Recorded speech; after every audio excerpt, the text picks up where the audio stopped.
আজ আমরা করব গণিত পাব ষষ্ঠ শ্রেণীর অঙ্ক। এই বইয়ের মধ্যে আমরা আজকে করব 164 পেজের সব অঙ্কগুলি, এবং এই সব অঙ্কগুলি তোমাদের আমি খুব ভালো করে বুঝিয়ে লিখে দেখাবো। কোষে থেকে 16.1-এর 2-এর অঙ্কগুলি করব, এবং 3 করব, 4 করব, 5 করব, সবগুলি তোমাদের খুব সুন্দর করে দেখাবো। সো তার মধ্যে তোমাদের প্রথমেটা হলো 10 টাকা লাভ। এইটা আমরা করব। প্রথমে আমরা কোশ্চেনটা ঢুকে নিচ্ছি। 10 টাকা লাভ,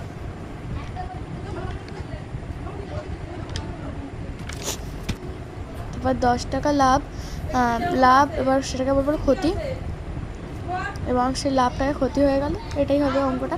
তারপরে আমাদের বলতে হবে যে তারপরে অঙ্কগুলো সেই একই সেম হবে, আর তারপরে যে সেম সবগুলো কিন্তু আমাদের এই বিপরীত শব্দগুলো এই পাশে লিখে মুখস্থ করে নিতে হবে। এগুলো তোমাদের অনেকেই লেখা আছে, তাদের মুখস্থ করে নিও, তাহলে খুব ভালো তোমরা বুঝতে পারবে লেখাগুলো। সো তারপরটা আছে হলো আমাদের নিচের সংখ্যাগুলি পরমাণ লিখি। সো পরমাণটা আমরা লিখে নেবো। আবার -12, এটা কিন্তু আমরা শুধু করতে পারি। এই দেখো, আমি শুধু -12 আছে এবং সবগুলো আমি 12 তারপর +13 আছে, 13 করে দেবো। চলো সবগুলো করে তোমাদের সাথে দেখছি।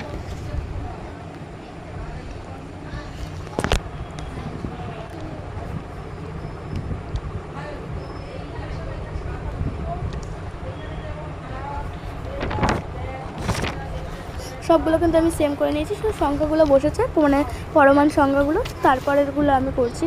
আর এই যে চারেরটা করবো, তার চারেরটা করার আগে তোমাদের একটা কথা বলি, যে এই যে এখানে নিচের রাশিগুলি বিপরীত রাশিগুলি, আর আগেরটা ছিল নিচের রাশিগুলি কি বোঝায় লিখি, এই বোঝায় আর হচ্ছে কি এই বিপরীত রাশি খুঁজি, এর মধ্যে কিন্তু অনেক পার্থক্য আছে। কেন বলছে এখানে অনেক পার্থক্য আছে?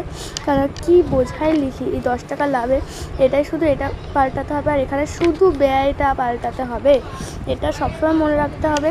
এবং আমরা আগের অঙ্কের যে একটা জিনিস করতে হবে, আগের অঙ্কগুলো এইভাবে অঙ্কগুলো কিন্তু করলে 3-এরগুলো নাম্বারটা একটু বেশি পাওয়া যায়, মানে ফুল নাম্বার, এমনি আগেরগুলো করলেও পাওয়া যাবে, আর এগুলো পূর্ণ সংখ্যায় লেখা আর কি। তো তারপর 4-এরগুলো এবার তোমাদের একটু করে দেখাই।